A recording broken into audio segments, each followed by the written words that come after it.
Umat sekalian yang saya kasihi dalam Tuhan kita Yesus Kristus. Dua bacaan dari kitab suci ini menampilkan dua tokoh besar.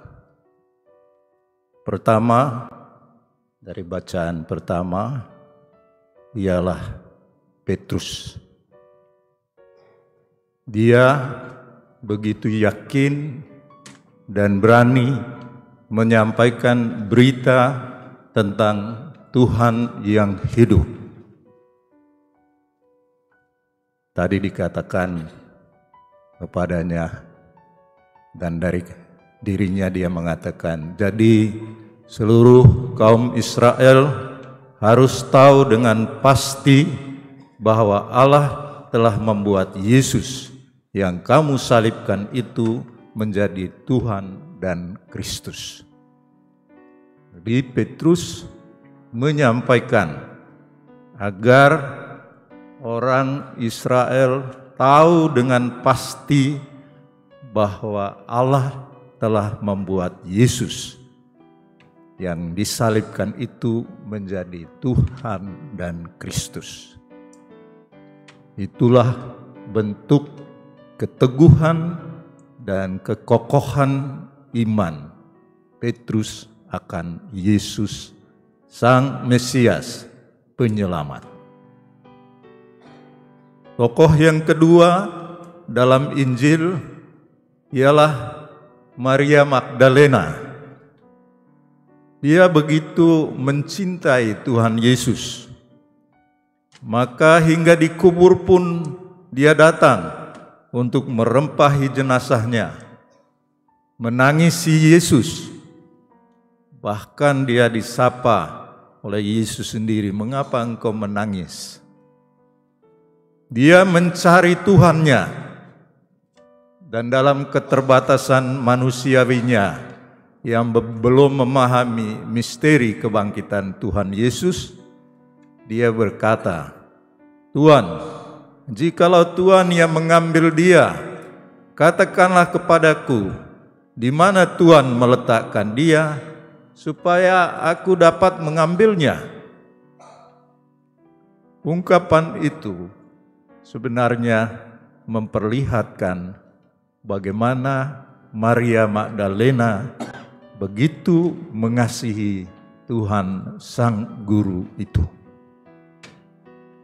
Maria Magdalena telah mengalami kasih dan belas kasih Tuhan kepadanya, dan karena itu dia tidak bisa berbuat lain kecuali mengasihi Kristus dengan segenap jiwanya, hatinya, budi, dan tindakannya.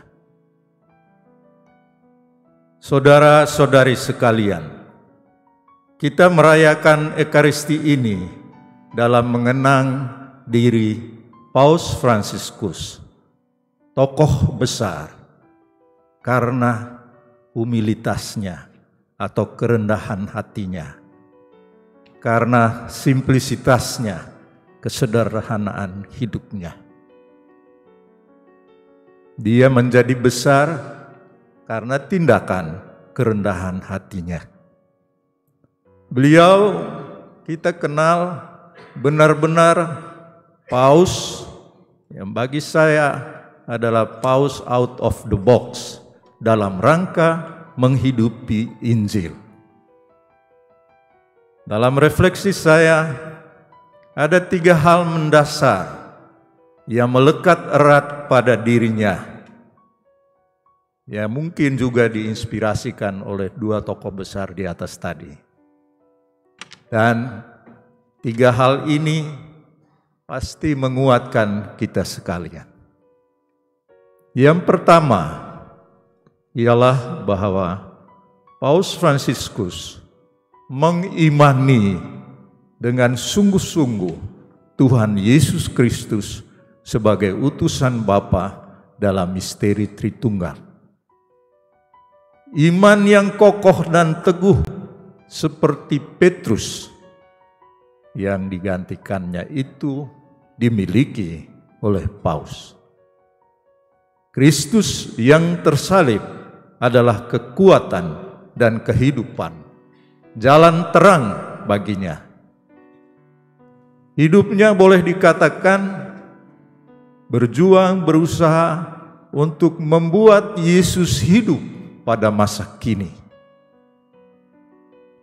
Dia sendiri sesungguhnya sudah merasakan kasih Tuhan atas dirinya terlebih dahulu.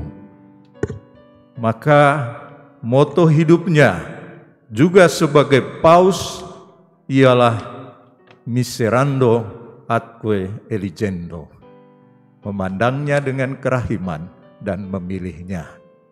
Atau dengan kata lain, Tuhan telah berkenan mengasihi aku dan akhirnya memilih aku.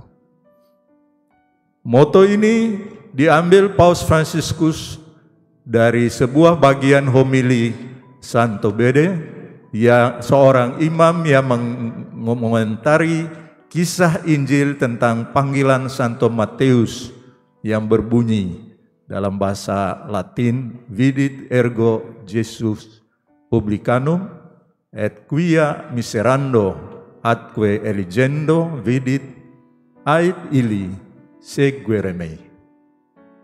Atau bisa diartikan, karena itu Yesus melihat pemungut cukai, dan karena ia melihat dengan penuh belas kasih dan kemudian memilih, ia berkata kepadanya, ikutilah aku. Nah, Paus Fransiskus mengangkat pengalaman Matius ini dan permenungan pribadinya, dan ini dijadikannya sebagai moto hidupnya karena dia merasakan kasih dan belas kasih Tuhan, maka dipilihnya menjadi motonya. Dan kasih dan belas kasih Tuhan itu dia rasakan ketika dia merasa atau dia diangkat, dipilih menjadi imam Yesuit, kemudian menjadi provinsial Yesuit di Argentina, kemudian diangkat sebagai uskup agung dan kardinal, dan akhirnya menjadi paus. Dia melihat semuanya itu karena belas kasih Tuhan. Itulah bentuk kerendahan hati dan relasinya yang kuat dengan Tuhan yang diimaninya. Hal yang kedua, Paus Fransiskus menghidupi relasi pribadi yang kuat dengan Bunda Maria dalam devosi yang begitu nampak dan menonjol. Bunda Maria dihormati dengan seluruh jiwa raganya.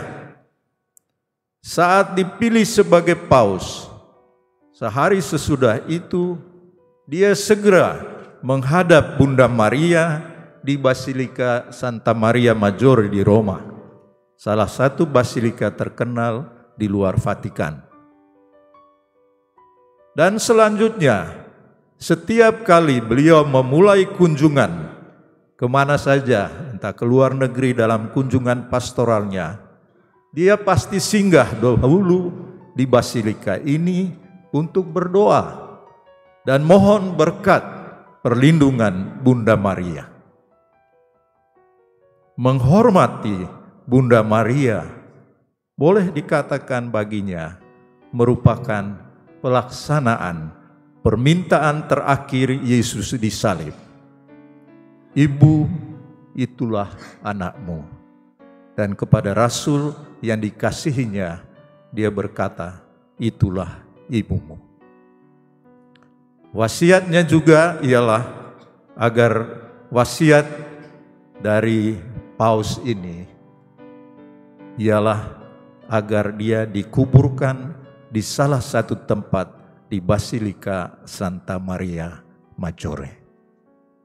Jadi karena devosinya yang begitu kuat pada Bunda Maria. Jadi saudara-saudari, jelas sekali sikap dasar Paus ini mendorong kita seluruh umat Katolik di dunia ini agar menghormati Bunda Maria. Bunda Maria adalah Bunda Tuhan kita Yesus Kristus, Bunda kita juga. Jangan lelah berdoa bersama Bunda Maria dan melalui perantaraannya kita mohonkan agar intensi-intensi kita dibawanya kepada Kristus Putranya. Mendalami firman Tuhan atau studi kitab suci mesti mendorong kita untuk semakin mencintai Bunda Maria. Devosi kerahiman ilahi atau novena Roh Kudus mesti menyuburkan relasi pribadi kita dengan Bunda Maria dalam devosi-devosi pribadi kita. Paus Fransiskus adalah contohnya, dan dia tinggalkan hal ini untuk kita sekalian. Dan disitulah menurut saya, saudara-saudari, kita menemukan teman seperjalanan kita. Karena gereja kita bertumbuh, berkembang justru dalam lindungan Bunda Maria. Yang ketiga, cinta Paus Fransiskus akan gereja Katolik sebagai persekutuan rohani dan institusi yang sudah ada sejak ribuan tahun lalu. Paus Fransiskus tidak bisa disangka lagi adalah paus yang mencintai gereja Katolik. Dia mencintai, menjaga tradisi suci gereja Katolik ini. Ajaran tentang sakramen-sakramen, perangkat-perangkat dalam gerejanya. Tetapi beliau sekaligus berjuang, berusaha menghidupi gereja Katolik agar gereja ini tetap relevan, tetap aktual, dan mempunyai makna bagi umat manusia dan dunia masa kini dengan segala problematika hidupnya. Dia bukanlah paus yang hanya mempertahankan ajaran tradisional gereja yang dicintainya, tetapi dia tetap mencari jalan yang kreatif, jalan-jalan baru, agar institusi gereja Katolik ini tidak menjadi museum.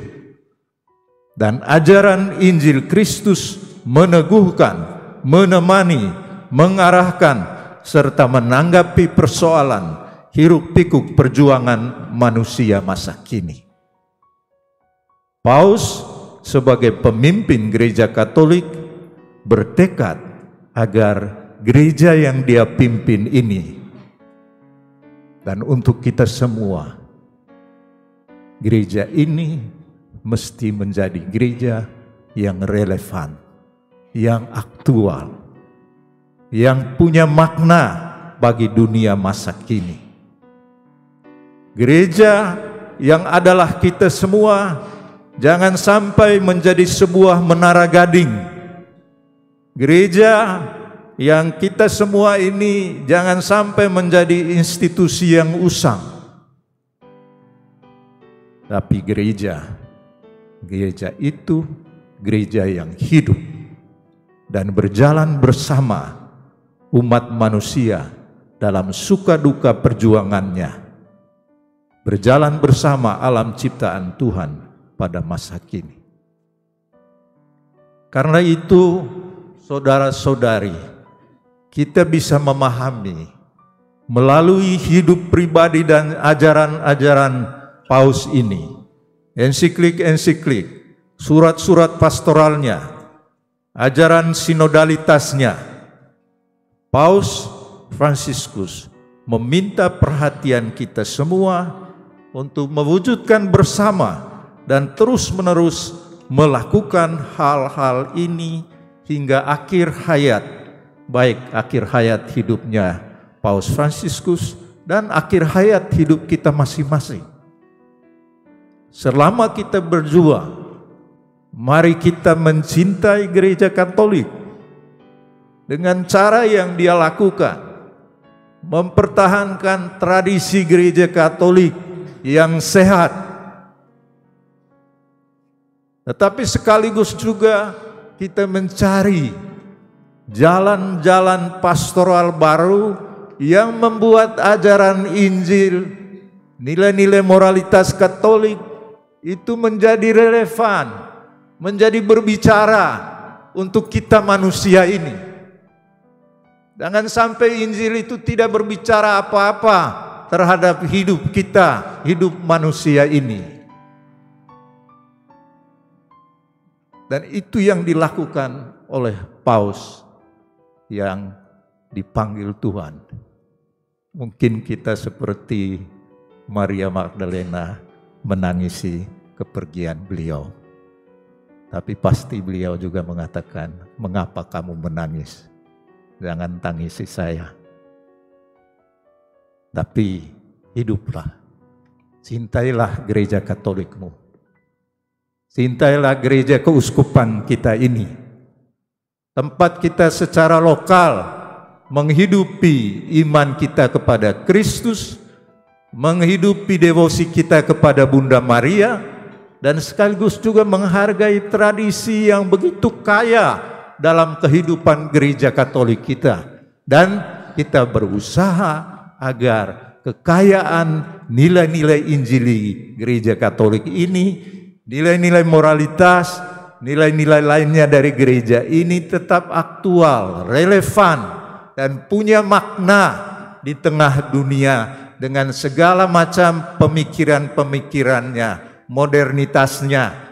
Entah kita berada dalam zaman digital atau zaman artificial intelligence dan seterusnya, kita tetap perlu masuk di sana. Nilai-nilai Injili ini bukan sesuatu yang aneh untuk dunia ini. Karena yang diajarkan oleh Injil Tuhan kita Yesus Kristus adalah berkaitan dengan bagaimana manusia itu dibimbing, diarahkan ke suatu cita-cita manusiawi. Apapun dia, dari generasi apapun, Tuhan menuntun kita. Dan itulah yang dibuat oleh Paus Fransiskus selama masa pontifikatnya yang singkat, tapi begitu besar pengaruhnya. Hal yang dia lakukan ialah pertama, mencintai sesama manusia. Ajaran bela rasa yang mendalam terhadap orang miskin, orang asing, para pengungsi, kaum terpenjara, juga yang dia kemudian tuangkan dalam dokumen Fratelli Tutti. Sesungguhnya itu merupakan ajakan dia agar kita membangun persaudaraan antar manusia. Dan itu pusatnya atau dasarnya dari Injil yang dia hayati, dia hidupi. Itu dia peroleh dari ajaran Kristus Yesus. Dan dia kemudian berusaha agar nilai Injili ini dihidupi oleh gereja Katolik, tapi juga dihidupi oleh umat manusia di dunia ini. Sehingga ajaran gereja itu menjadi sesuatu yang aktual, relevan, dan bermakna. Bukan bagi institusi gereja ini saja, tetapi juga bagi orang lain. Dan itu dia lakukan, karena dia yakin.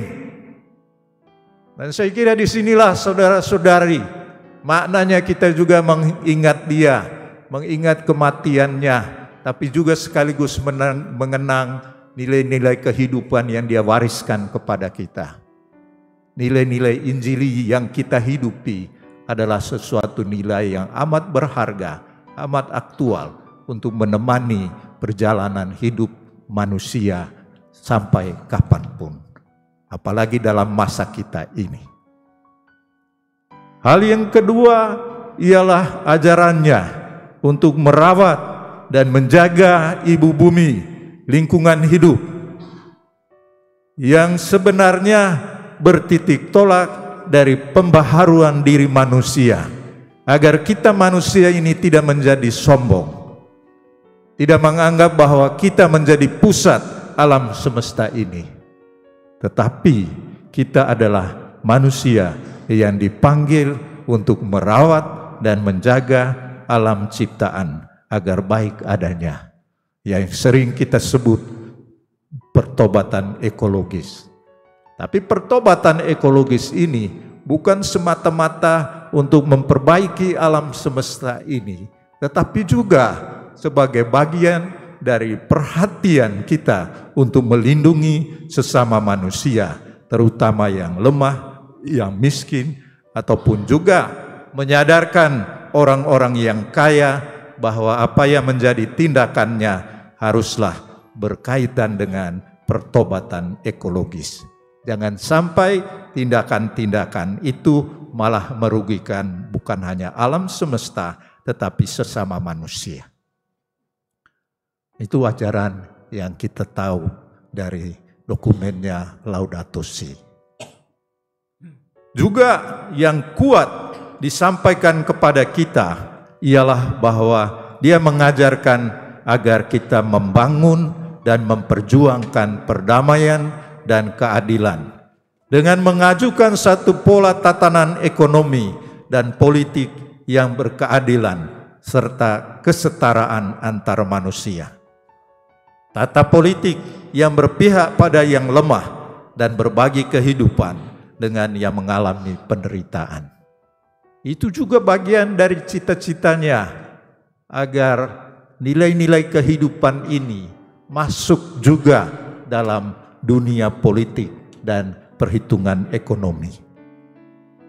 Dan akhirnya, saudara-saudari, Paus juga berusaha untuk mengembangkan perjalanan manusia untuk bersama. Berjalan bersama, atau yang dia sebut sinodalitas, sebagai hakikat dan cara hidup serta cara berkarya gereja ini. Mengembangkan kehidupan di dunia ini yang dicirikan oleh keutamaan kelemah lembutan, pengampunan, bukannya dengan penghakiman atau kekerasan. Itu hanya mungkin bisa kita jadikan sebagai sarana agar kita bisa berjalan bersama. Nah, saudara dan saudari, marilah kita meneruskan warisan rohani dan tindakan nyata yang telah diberikan kepada kita. Paus Fransiskus, terima kasih banyak. Engkau sudah memberikan begitu banyak untuk kami lakukan. Terima kasih, Engkau telah membuat gereja Katolik yang kita cintai bersama menjadi gereja yang relevan, bermakna, bukan hanya bagi dirinya, tetapi bagi seantero jagat raya ini. Selamat kembali ke rumah Bapa, doakan kami. Sampai jumpa suatu hari nanti di sana. Kapan dan di mana kita serahkan kepada Tuhan. Tuhan memberkati. Amin.